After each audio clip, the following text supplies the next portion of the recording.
Hello, it's Ashley here with this week's Stamp Crate Repeat video for your next stamp. And today's video is a bit of a treat. I have a little mini release to share with you that is a little Halloween release, and I also have a project that I'm going to be sharing with you. So for today, I'm going to start out by showing you the two new stamp sets that are coming out for Halloween. They are available over in the Your Next Stamp store, and I will put all the links in the description box. You can find them over there. So I'll get started with the first one. This one is one of the smaller sets. It is so adorable. It's called Way Cool Monsters, and this set is absolutely amazing. You get these two little monsters, and this guy has a little sign, and the stamp set just is packed with all different sentiments that you can put in the sign. So you can use this for Halloween because you have Happy Halloween and Boo, and then there is a ton of other sentiments you can use so you can really get a good value. There's Happy Birthday, there's Monster Hugs, so you could use this for Valentine's Day. It is such a versatile set. And there is also coordinating dies that you can purchase separate for it. So that's the first set, and then the second set is one of the larger sets. This one's called Spooky Fun, and it is packed with really cute images as well. You get so many on here, and I like how there's kind of like an assortment of cutesy and also spooky. You've got this cute cat with the pumpkin, and you've got this spooky ghost, and he has like a little chain hanging from him. Just such a really nice set. There is also some sentiments on there, and then you've got the one little guy holding the little banner, and there is also coordinating dies that you can purchase separate for that set. So those were the two stamp sets that came out for the mini Halloween release. Today I'm going to share with you a project using the larger set, the Spooky Fun set, and then next week I'm going to use this cute monster set. For my project this week, I'm going to be using this stamp set and making some cute little Halloween party straws. I'll hold them here up so you can see them. These are just some fun little straws that I made, and I think these are so adorable if you're having a Halloween party, or if you wanted to tuck these in a little goodie bag, or give like a little juice box for a school class party or that kind of thing. I think these are just so adorable. So I'm going to be using this little cat with the pumpkin, and then I'm also going to use this spooky little ghost. So I'm just showing here, I'm just using some paper straws, and then I'm going to use the stamped image, and then you can see on the back I have the die cut image as well, so that I can have the other side looking nice. So the products I'll be using is the Your Next Stamp Black Olive ink, the wire trimmer, some paper straws, of course the Spooky Fun stamp set, and I also pull in my glue gun to make this project. So let's get started. To begin with, I'm going to take the Spooky Fun stamp set, and I'm going to use the black olive ink and begin stamping out my images. I'm just using some Recollections 65-pound cardstock that I purchased at Michael. I'm just inking up my image, and then I'm going to stamp it out here on my paper, and then I'm going to do the little ghost. And it was so hard to decide what images I was going to use. There's so many cute ones on this set, but if you're making these, you could definitely use all of them. They would all work really well for making these straws. Now to begin the coloring, I'm going to be using my Copic markers. To begin with, I'm going to do the pumpkin, so I'm going to be using some orange color tones. I'm going to start with YR07, and I'm going to do both pumpkins the same color, so I'm going to color them up both at the same time. So I'm going around where all of the lines are, and this pumpkin is really nice. It basically has all the shading accents there for you, so I just followed where all the little lines were, and I'm adding the darkest color first, and then I'm going to work to my lightest color. And I'm leaving that little middle where the eyes and mouth are so that I can do that in a lighter color, like the color that is inside the pumpkin. So I'm just going to do here the pumpkin that's with the little ghost. Now for the next color, I'm going to be using YR04, and then I'm just adding a little bit to where the darkest portion was.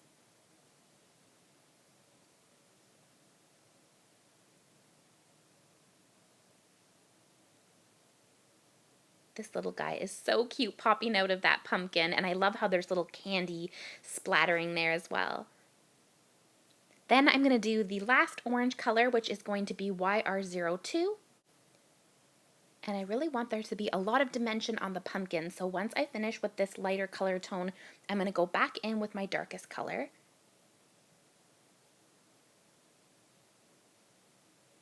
And don't be afraid if you are coloring pumpkins to do different colors as well. You can make really neat turquoise pumpkins. You could do a pink pumpkin. You could do a green or a purple pumpkin. It doesn't necessarily have to be orange, so don't forget that also when you are coloring up pumpkins this year for Halloween and for the fall. So I'm going back in with the YR07 just to really give it some nice accent. And now we'll do that middle part that I was talking about where you would see the cut in the pumpkin. So that I'm going to use Y38 and Y32. And then I go back in with the Y38.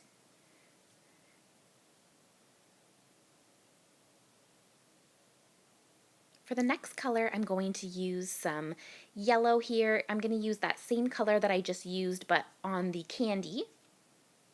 So the Y38 and Y32. For the next little bit, I'm going to do some green. I use G07 and YG03 for the pumpkin, the little vine, and also for the little leaf there. For the brown stem, I'm using E57 and E55. For the next bit of candy, I use V17 and V15. I'm going back in with that green color combo that I used for the leaf, which is G07 and YG06. And then I'm just going to take some gray just to give some accent to the little packaging there. For the sucker, I used C2 for that. I'm also going to use the C2 for the ghost just to add a little bit of shading. You could leave it white, but I decided that I would use C2 for that, just to give a little bit of accent there. For the little chain, I'm going to use N4 and N0. And then I go back in with N4, just to really give it some dimension.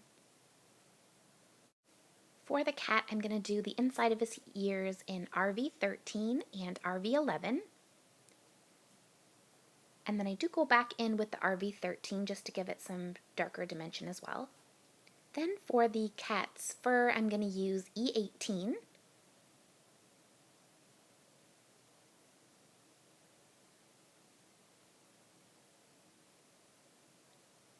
Then I go in with E15.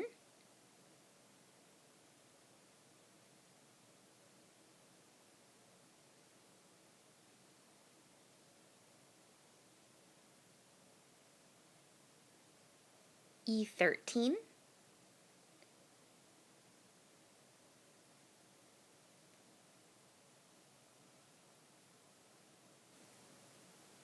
For the cat's tummy, I'm going to use E15 and E11. And then I go in with the E18 just to do some cute little accents on the face and the body and arms, just to make it look like it kind of has a little bit of stripes, how some cats have that little stripy pattern on them. And then to finish up the images, I'm just taking my white and black jelly pen and I'm just going to color in the eyes, the nose, the little freckles on that cat, the eyes of the ghost, and the mouth of the ghost. And I just scribbled on the side of the paper there just to get the ink flowing to begin with. And this really just helps the image pop when you do this. It's always one of my favorite parts of adding the finishing touch.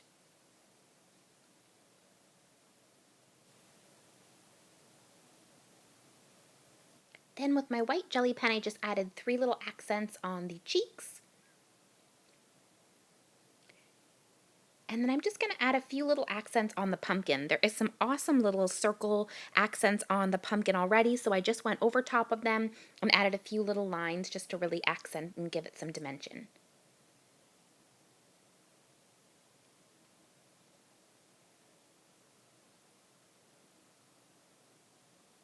Then I decided that I wanted to also do the pumpkin black part just to really make it stand out and make it have a glossy effect. So I'm just coloring in that black part on the pumpkin with the eyes and the mouth. And you can see the difference as I'm going here. It really just makes it stand out so much and gives it a fun little gloss as well.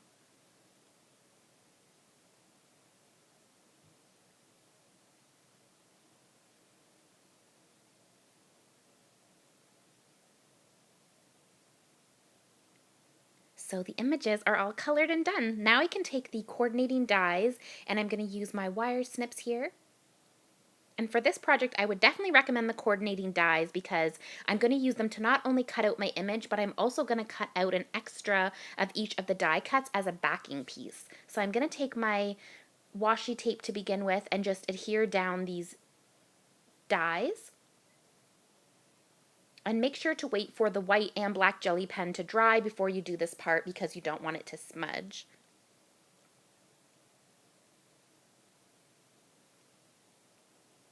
So I'm just running those through my die cutting machine, and I'll show you the little reveal. I always love this part. So here is the little ghosty, so sweet, and then the little cat in the pumpkin. So as I mentioned, I'm going to take the coordinating dies and run them through my die cutting machine again, just with the other pieces of the cardstock. This is going to be the backing, just to give it a nice finished look. So I've got my pieces here and my straw, I've got my glue gun, and I'm going to put just a piece of paper down so that I don't get any of the glue on my craft table. So to begin with, I'm just going to take this little guy, and how cute is he on the straw? So I'm going to take the glue gun and I'm just going to add some glue onto the straw, and then I can place on my little cat. And as you can see, there's a little bit of dimension in between the straw and the backing, so I just add a ton of the glue. You can get these glue sticks at the dollar store. They're really inexpensive for the glue sticks, so I just add a ton in there and make it nice and thick, and then you can add the other piece and it has a nice thick layer in between there. And then I can just push it down. And be careful because the glue is hot. I always get myself every time, so just be real careful when you're using the hot glue gun. And you can go from the side like I'm showing here to add some more if you need more inside there, and then just give it a nice push down. And these are so cute. If you have kids and you wanted to surprise them with like a fun dinner and have little Halloween straws, these would be cute for class gifts to put in like little bags if you want to gift these. These would be so cute if you were having a Halloween party. There's just so many adorable ways you could use these straws. I think they turned out really sweet and they were really easy to make as well. So now I'm going to do the little ghost. So I'm just adding some of the glue onto the actual straw. And I tried to kind of line up on the other one so they would both be on the same part of the straw. And then once that is nice and adhered down, I can add some more glue, and I was just filling my glue gun here. I'm just getting a ton in there. And then I can add on the backing. You wouldn't have to add the backing if you don't want to. You could just place the front part if you didn't want to add the backing, but the backing definitely gives it a better finished look, and you don't see the coloring coming through, like the bleeding of the markers or anything like that. It just really gives it a more finished look, and it gives it a lot more sturdiness as well. So there are my little Halloween party straws. I hope that you guys enjoyed this video. I will link below the products that I shared today, and I hope to see you guys in next week's Stamp Crate Repeat video. Bye now!